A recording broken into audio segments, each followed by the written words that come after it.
భారత్ మాతాకి జై. నేను శుభలక్ష్మి. కులపిచ్చి కులవివక్షత ఉన్న వాళ్ళకి అడ్డగాడిదలకి నేను చెప్పేది ఏమిటంటే, కొంతమంది ఏమంటారంటే కులపిచ్చి ఉన్నవాళ్ళు గతంలో పూర్వం కులవివక్షత చూపించేవారు, అందుకే మతం మారిపోయాం మేము అని చెప్తుంటారు. మరి ఈ రోజుల్లో ఇప్పుడు మిగతా అగ్రకులాలు మరి మతం ఎందుకు మారుతున్నారు?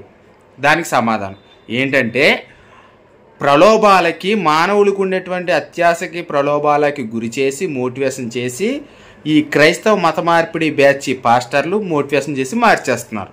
సింపుల్ ఇది.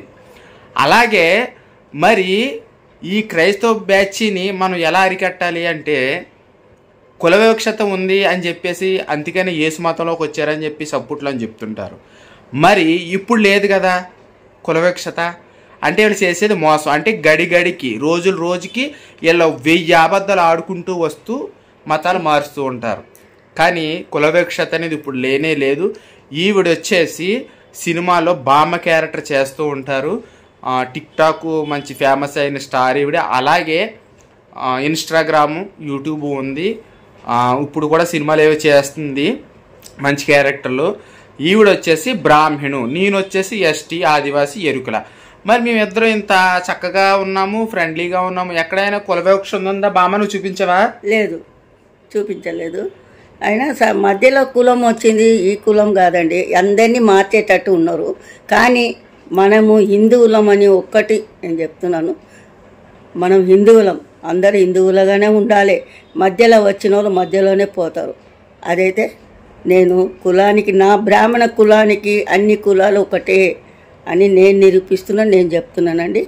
కులం అంతా ఒకటే, కులం అన్నది లేదు, దేవుడు ఒక్కడే, అంతే. కులాలు లేవు, హిందూ మతం ధర్మం ఒకటే. ఇప్పుడైనా సరే తెలుసుకోండి. ఈ కులపిచ్చున్న వాళ్ళకి చెప్తున్నా, గతహ ఇప్పుడు ప్రజెంట్ జనరేషన్ చూడండి. కులాల విషయానికి పక్కకి పెడదాం. దేశం కోసం, ధర్మం కోసం పనిచేస్తే మనందరం హిందువే మన బంధువు అనే నినాదంతో మనందరం కలిసికట్టుగా ఉండాలి. ఎందుకంటే బంగ్లాదేశ్లో హిందువుల మీద అలాంటి దాడులు చేస్తున్నారో ముస్లింలు మీకు తెలిసిందే, ఈ వార్తల్లో 10 రోజులు బట్టి చూస్తున్నారు. కాబట్టి కులాలకి మనం ప్రాధాన్యత కాదండి, దేశానికి ధర్మానికి ప్రాధాన్యత ఇవ్వాలి. మనం అందరం కూడా హిందువులం, భారతదేశంలో ఉన్నవాళ్ళం, హిందువే మన బంధువు అని చెప్పేసి కులాలను పక్కన పెట్టి మన హిందూ ధర్మాన్ని, మన హిందువుల ఐక్యతగా ఉందాం. ఎందుకంటే ఎక్కడో బంగ్లాదేశ్లో అవుతుంది కదా, ఇక్కడ ఏం జరగదులే అని అనుకోవద్దు.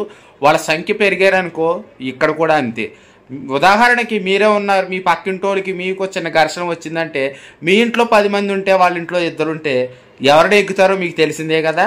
మరి ఆ సందర్భంగా అలాగే సేమ్ టు సేమ్ మతాల మధ్య కూడా గొడవలు వచ్చినప్పుడు అది జనబలం. అప్పుడు మనం మన ఆస్తులు, మన అంతస్తులు, మన ప్రాణాలు, మన డబ్బు, ధనం కూడా కోల్పోతాం. ధర్మం, దేశం బాగున్నప్పుడే మనము, మన కులము బ్రతుకుంటుంది, మన ప్రాణం కూడా ఉంటుంది. ఆలోచించండి హిందూ బంధువులారా.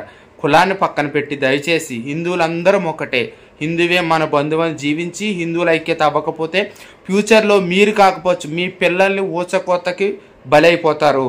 మీరు చేసే తప్పు గుర్తుపెట్టుకోండి. జై శ్రీరామ్. భారత్ మాతాకి జై. జై శ్రీరామ్.